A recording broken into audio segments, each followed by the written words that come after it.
ఆదివారం ఉదయం 9 కాడ నుంచి కొంచెం నీళ్లు సడన్గా రావటం మొదలైందండి. కనీసం ఇంట్లో నుంచి బయటకు వచ్చే ఇది కూడా లేకుండా మొత్తం అంతా మునిగిపోయినాయి. డాక్యుమెంట్స్ తడిసిపోయినాయి, బీరువా తాళాలు పోయినాయి, బండి తాళాలు బండి లోపల నీళ్ళలో మునిగిపోతుందంటే బండి సామాన్లు మొత్తం కొట్టుకుపోయినాయి. ఆల్రెడీ తలుపులు కూడా వేయలేదు, మొత్తం అన్నీ కొట్టుకుపోయినాయి. బీరువాలేమో తాళాలు పోయినాయి, అది బీరువాకి తాళం వేసాం కానీ తాళం లోపల డాక్యుమెంట్స్ అవన్నీ తడిసిపోయినాయి. ఇప్పుడు మరి మీ ప్రభుత్వం ఏదన్నా ఆదుకోకపోతే ఇప్పుడు చాలా నష్టం. ఫ్రిడ్జ్లు అవన్నీ మొత్తం నాశనం అయిపోయినాయండి. కనీసం మరి ఏదైనా స్పందించి మరి మాలాంటి వాళ్ళకి ఈ సందులో కనీసం మెయిన్ రోడ్లకి వెళ్తున్నాయి కానీ ఈ సందులోకి ఎవరు రాలా. కనీసం 4 రోజుల నుంచి ఫుడ్డు లేదు, నీళ్లు లేవు, ఏమీ లేవు.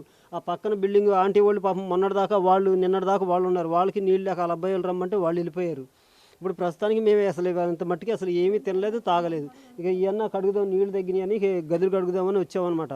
కనీసం మీరు స్పందించి ఏదన్నా ఆదుకోకపోతే మరి చాలా ఇబ్బంది పడుతున్నామండి. కనీసం 4 రోజుల నుంచి నేను గ్యాస్ కంపెనీలో పనిచేస్తానండి, మాకు వచ్చేది అంతంత మాత్రం. కనీసం జీతం ఉండదు, ఏముండదు, పై డబ్బులు ఏమో వస్తాయి. అదైనా ఒక 700-800 వస్తాయి రోజుకి. అవి వచ్చాయి ఆల్రెడీ పిల్లలకి వీళ్ళకి సరిపోతుంది. మాకు 2 పిల్లలు, ఆ పిల్లలనేమో నిన్న కొద్దిగా నీళ్ళు తగ్గినాయని ఊరు పంపించాం. అది కొంచెం మీరు చూడాలి, కొద్దిగా ప్రభుత్వం ఏదన్నా స్పందించి కొద్దిగా ఆదుకుంటే మంచిదని మేము. ఇంటి ఆవిడ ఉంది, అమ్మ మరి నీళ్ళు వచ్చిపోయినాయి కానీ బురద మాత్రం అట్లే ఉంది. సో ఎంత మొత్తం బియ్యం అన్నీ ఏమైనా కారిపోయినాయి? బియ్యం అన్నీ తడిసిపోయినాయి సార్. అల్మార్ల బట్టలు బీరువాలు ఇక్కడ మేము ఏం తీసి మాకు ఇక్కడ వరకు వచ్చేసినాయి సార్. కర్ర తీసుకొచ్చి మా బ్రదర్ చివరింటి ఆయన వాళ్ళందరూ కలిసి మోసుకుని వెళ్ళిపోయారు. మేము అయితే 2 రోజులు కారిని ఈ బట్టలు కట్టుకున్నాయి. మేము అసలు బట్టలు ఏమీ తెచ్చుకోలేదు సార్. సామాను టేప్ కిటికీలు అన్నీ కొట్టుకుపోయినాయి.